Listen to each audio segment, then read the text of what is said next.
Hello friends, എല്ലാവർക്കും സുഖമാണല്ലോ. ഇന്ന് നമുക്ക് ബീറ്റ്റൂട്ട് ഉപയോഗിച്ച് ബീറ്റ്റൂട്ട് അട ഉണ്ടാക്കിയാലോ. അതിന് ഒരു ബീറ്റ്റൂട്ട് ഞാൻ എടുത്തിട്ടുണ്ട്.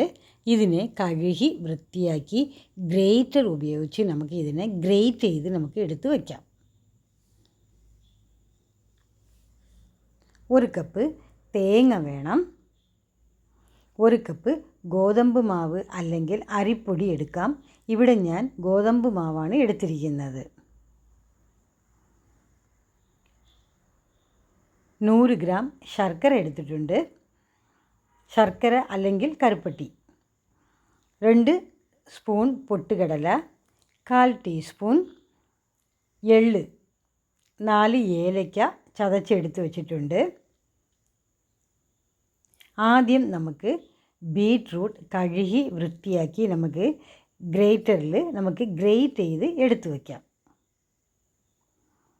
1 കപ്പ് ബീറ്റ്റൂട്ട് കിട്ടിയിട്ടുണ്ട്. നമുക്കിത് മിക്സിയിലിട്ട് വേണമെങ്കിലും അരച്ചെടുത്ത് വയ്ക്കാം.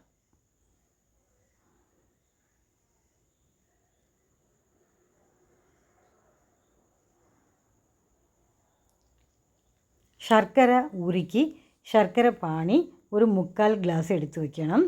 ഒരു 100 മില്ലിഗ്രാം മതി കേട്ടോ. 100 മില്ലി ലിറ്റർ മതി. ഒരു 3/4 ഗ്ലാസ് മതി. ഇനി പാൻ അടുപ്പത്ത് വയ്ക്കുക. അതിലേക്ക് 1 സ്പൂൺ നെയ്യ് ഒഴിക്കുക. ഒരു 4-5 കാഷ്യൂനട്ട് കൂടെ നമുക്കിതിലേക്ക് വറുത്ത് വയ്ക്കാം. വേണമെങ്കിൽ ഉപയോഗിച്ചാൽ മതി. വീട്ടിൽ ഉണ്ടെങ്കിൽ മതി, ഇല്ലെങ്കിൽ അത് വേണ്ട.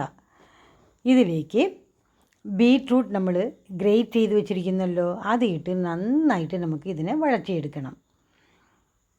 അതിൻ്റെ പച്ച മണമെല്ലാം മാറണം. അത്രയ്ക്ക് നന്നായിട്ട് വഴറ്റിയെടുക്കണം. മിക്സിയിലിട്ട് അരച്ചെടുക്കുകയാണെങ്കിൽ കുറച്ചുകൂടെ നല്ല ഫൈനായിരിക്കും.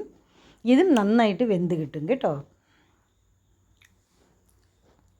ഒരു മീഡിയം ഫ്ലെയിമിൽ വെച്ച് വേണം ഇത് നമുക്ക് വേവിച്ചെടുക്കേണ്ടത്.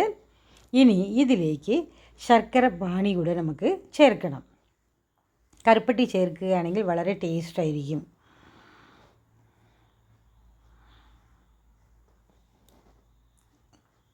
ഇതിലേക്ക് നമുക്ക് എടുത്തു വച്ചിരിക്കുന്ന 1 കപ്പ് ഗോതമ്പ് മാവാണ് ഞാനിവിടെ ചേർത്തിരിക്കുന്നത്. അരിപ്പൊടിയും ചേർക്കാം. ഇത് നന്നായിട്ട് ഈ ബീറ്റ്റൂട്ടിൻ്റെ കൂടെ നമുക്ക് നന്നായിട്ട് ഇതിനെ മിക്സ് ചെയ്തെടുക്കണം. ബീറ്റ്റൂട്ടും അതുപോലെ ഗോതമ്പ് പൊടിയും നന്നായിട്ട് മിക്സ് ചെയ്യണം. ഇതിൻ്റെ കൂടെ തേങ്ങ കൂടെ ചേർത്ത് നമുക്ക് നന്നായിട്ട് ഈ മാവ് മിക്സ് ചെയ്ത് എടുക്കാം. ഇതിലേക്ക് പൊട്ടുകടല പൊടിച്ച് ഞാനിവിടെ ചേർത്തിട്ടുണ്ട്.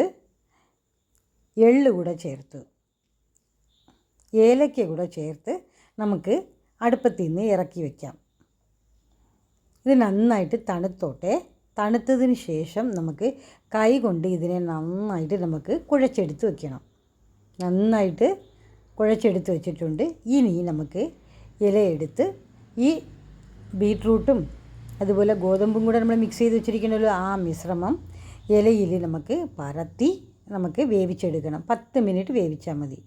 കണ്ടോ, അടിപൊളി ബീറ്റ്റൂട്ട് അട നമുക്ക് കിട്ടിയിട്ടുണ്ട്. ഇത് വളരെ ടേസ്റ്റിയാണ്. എല്ലാവർക്കും ഇത് ഇഷ്ടപ്പെടും കേട്ടോ. കുട്ടികൾക്കാണെങ്കിൽ ബീറ്റ്റൂട്ട് കഴിക്കില്ലല്ലോ, ഇങ്ങനെ നമ്മൾ ഉണ്ടാക്കി കൊടുക്കുകയാണെങ്കിൽ കുട്ടികൾ നന്നായിട്ട് ഇഷ്ടപ്പെട്ട് കഴിക്കും കേട്ടോ. എല്ലാ പ്രായക്കാർക്കും യോജിച്ച ഒരു evening സ്നാക്സാണ് beetroot ilayada.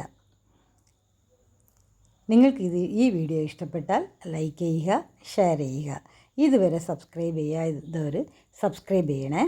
Thanks for watching.